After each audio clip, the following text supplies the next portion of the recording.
Selamat malam bersama saya, Pocita. Selamat datang di Pelan-Pelan Merinding, tempat di mana kalian akan mendengar cerita-cerita yang mungkin seharusnya tidak kalian dengar sendirian. Sekarang, tarik nafas pelan-pelan dan dengarkan cerita tentang dendam, kematian, dan sosok yang hanya muncul saat tengah malam. Ini adalah kisah kuntilanak merah. Peristiwa ini terjadi sekitar tahun 2009 di sebuah desa terpencil yang jarang sekali dilalui oleh kendaraan. Hidup seorang gadis cantik bernama Ratih. Ia adalah seorang karyawan minimarket yang terkadang mengharuskannya untuk pulang larut malam karena giliran jaga. Hingga di suatu malam, Ratih pulang lebih larut dari biasanya. Ia mengayuh sepedanya sendirian menyusuri jalan sepi. Sunyi. Ia hanya ditemani dengan suara jangkrik dan bayangan pepohonan dalam gelap. Namun malam itu, Ratih tidak pernah sampai di rumah. Tepat di persimpangan desa, 3 pemuda yang sedang mabuk menghentikan langkahnya. Ratih berusaha kabur, tapi usahanya jelas sia-sia. Kekuatan 3 pemuda itu lebih kuat dari tubuh mungilnya. Mereka menyeret tubuh Ratih, merampas kehormatannya, lalu membunuhnya. Tubuh Ratih ditemukan oleh warga keesokan harinya. Sungguh tragis. Tubuhnya tertutupi ilalang, wajahnya pucat, matanya terbuka lebar, bibirnya menganga seolah hendak mengatakan sesuatu. Ya, tapi kasus ini tidak pernah terungkap. Hilang bak ditelan bumi, dan pelaku tidak pernah tertangkap. Beberapa bulan berlalu. Semenjak kejadian itu, desa itu berubah. Setiap malam Jumat Kliwon, banyak warga yang mengeluhkan mendengar suara tangisan perempuan dari tengah jalan. Kadang diiringi dengan aroma melati dan kadang juga diiringi tertawa cekikikan dari balik pepohonan.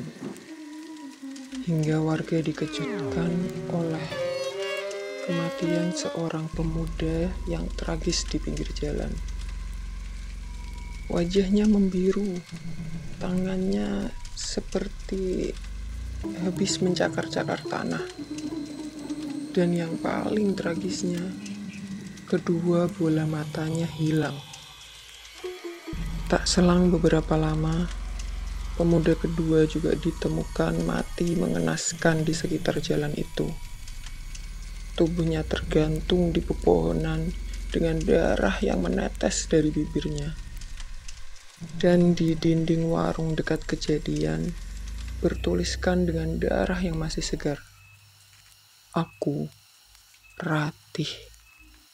Namun ada satu pemuda lagi yang juga ikut serta dalam pembunuhan Ratih kala itu. Ya, pemuda ketiga. Nasibnya berbeda dengan kedua temannya yang mati tragis di tangan Ratih. Hidupnya berubah seperti mimpi buruk yang tak pernah ada ujungnya. Setiap malam ia mendengar suara tangisan yang tak asing di telinganya. Tangisan Ratih yang merintih kesakitan pada malam itu. Ia lalu mengunci diri di kamar, menutup semua jendela, menutupi semua cermin, menggantung banyak sekali bunga melati, dengan harapan tidak akan ada lagi suara-suara itu. Hingga ibunya menemukannya duduk di pojokan kamarnya. Tangannya menggores-gores dinding, lalu berbisik, "Dia ada di belakangku.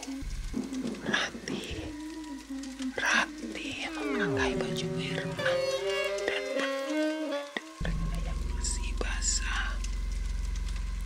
Dan sejak saat itu, kedua orang tuanya memutuskan untuk memasukkannya ke rumah sakit jiwa. Dan yang membuat merinding, dia selalu menggambar wanita berbaju merah dengan tatapan kosong dan cakar yang penuh darah. Ya, mulai saat itu warga menyebutnya kuntilanak merah.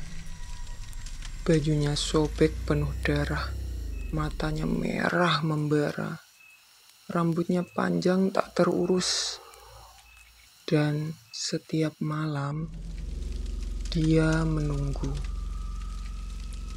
Kata orang, dendam tak akan mati sebelum terbalas.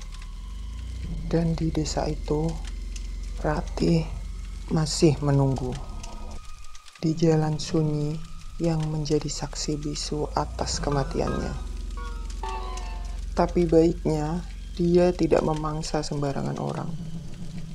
Dia menunggu pemuda-pemuda mabuk yang lewat di jalan itu, yang tertawa-tawa menghina tempat kematiannya.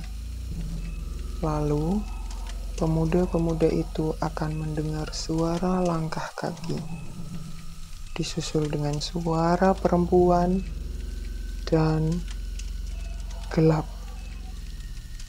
Bagi beberapa orang mungkin kisah ini hanyalah sebuah legenda. Tapi kenyataannya tidak ada satupun pria, apalagi dalam keadaan mabuk, yang berani melewati jalan itu. Karena mereka tahu Ratih masih di situ, menunggu, menyamar dalam gelap, menuntut dendam.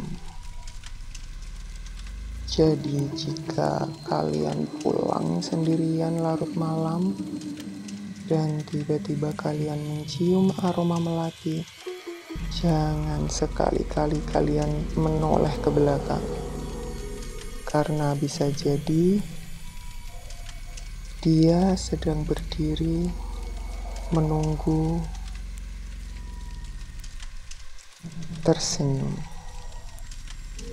Terima kasih telah mendengarkan Pelan-Pelan Merinding bersama Pocita. Sampai jumpa di cerita selanjutnya.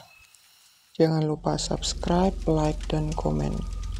Selamat beristirahat kalau kamu masih bisa tidur malam ini.